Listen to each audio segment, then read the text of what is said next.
দেখছেন সেটা এখানে আরো 500,000 টাকা ডিসকাউন্টে আপনি পাবেন উইথ ওয়ারেন্টি। এবার এই সেলফ ইনকামে আপনি কিভাবে বিজনেস করবেন? দেখুন আজকের দিনে দুনিয়া ডিজিটাল, আপনাকে বিজনেস করতে হবে ডিজিটাল, নাকি? তো ডিজিটালি আপনারা এখান থেকে বিজনেস করবেন, তার জন্য আমরা আপনাদেরকে ট্রেনিং করাবো যে কিভাবে আপনারা এখান থেকে ডিজিটালি বিজনেসটা করবেন। কারণ বর্তমানে এআই টেকনোলজি চলে এসেছে, অফলাইন কোনো কিছু নেই, যা হচ্ছে সব অনলাইন, ঠিক আছে?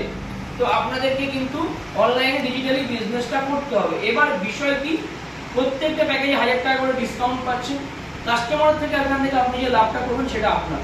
ধরুন মাসে আপনি 20টা প্যাকেজ সেল করলেন বা 20টা প্যাকেজ নিয়ে কাজ করলেন, কোম্পানি থেকে কত পাচ্ছেন? পার প্যাকেজে 1000 টাকা হলে 20,000 টাকা, নাকি? প্লাস কাস্টমার থেকে যে লাভটা আপনি করবেন সেটা কিন্তু আপনার হচ্ছে, একটা বিরাট ইনকাম। তো বোঝা গেল সেলফ ইনকাম কি। এখানে কিন্তু কোনো টার্গেট নেই যে মাসে এতগুলো করতে হবে, বছরে এতগুলো করতে হবে, যেরকম করবেন সেরকম আপনার হবে।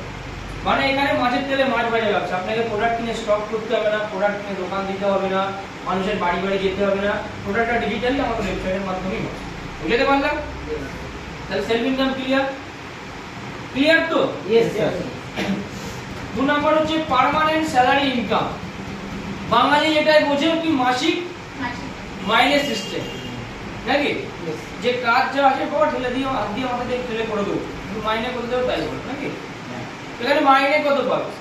মাইনে হচ্ছে মিনিমাম 500 টাকা, ম্যাক্সিমাম 5 লাখ টাকা। যার যেরকম নেওয়ার ক্ষমতা সে সেরকম নিতে পারে। কি বললাম বুঝতে পেরেছেন? মাইনে মিনিমাম কত? 500, আর ম্যাক্সিমাম 5 লাখ। এবার যার যেরকম নেওয়ার ক্যাপাসিটি সে সেরকম মাইনে এখান থেকে নেবে। এবার বিষয় হচ্ছে কিভাবে কি করবেন বা মাইনে পেতে হলে কি করতে হবে, আমি একদম শেষে বলবো। কি বললাম বুঝতে পেরেছেন? মাইনেটা পেতে হলে 500 থেকে 5 লাখে কিভাবে আপনি যাবেন আমি একদম শেষে বলে দেব। 3 নম্বর হচ্ছে রয়্যালিটি। দেখুন এখানে আপনারা যারা প্রেজেন্ট আছেন, কেউ আমার সমবয়সী, কেউ আমার থেকে বয়সে একটু বড়, মানে আমার দাদা দিদি, কেউ আমার থেকে বয়স জ্যেষ্ঠ, কেউ আমার থেকে ছোট। তো আশা করি সবাই বয়স জ্যেষ্ঠ আছে যারা এখানে রয়েছে।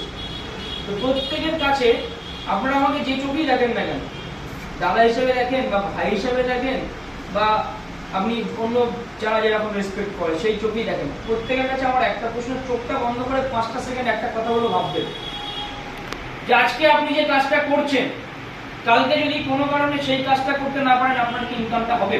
ভাবুন একটা কথা, চোখটা বন্ধ করে 5টা সেকেন্ড ভাবুন, পুরো মানে গোলপাড় হয়ে যায় মাথা। তাহলে আপনি কি সেভ আছেন? সেভ আছেন আপনি? আপনার পরিবারটা সেভ আছে? আমি কিন্তু কোনো প্রফেশনকে ছোট করছি না, কারণ পৃথিবীতে কোনো কাজই ছোট নয়, প্রত্যেকটা কাজই সম্মানের যোগ্য। আমি মন থেকে প্রত্যেকটা কাজকে রেসপেক্ট করি। বাট যদি আপনি অর্থনৈতিক দিক থেকে বিচার বিশ্লেষণ করেন, তাহলে একটা ভাবুন আপনি কোন জায়গায় দাঁড়িয়ে আছেন। বাট ইএস এ কাজ করছেন মানে কি? 3 নাম্বার যে ইনকাম, রয়্যালিটি। রয়্যালিটি বোঝেন কেউ? বলে দেই। ইয়েস।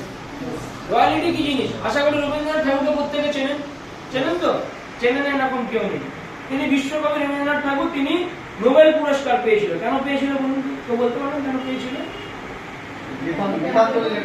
গীতাঞ্জলি কাব্যগ্রন্থের জন্য তিনি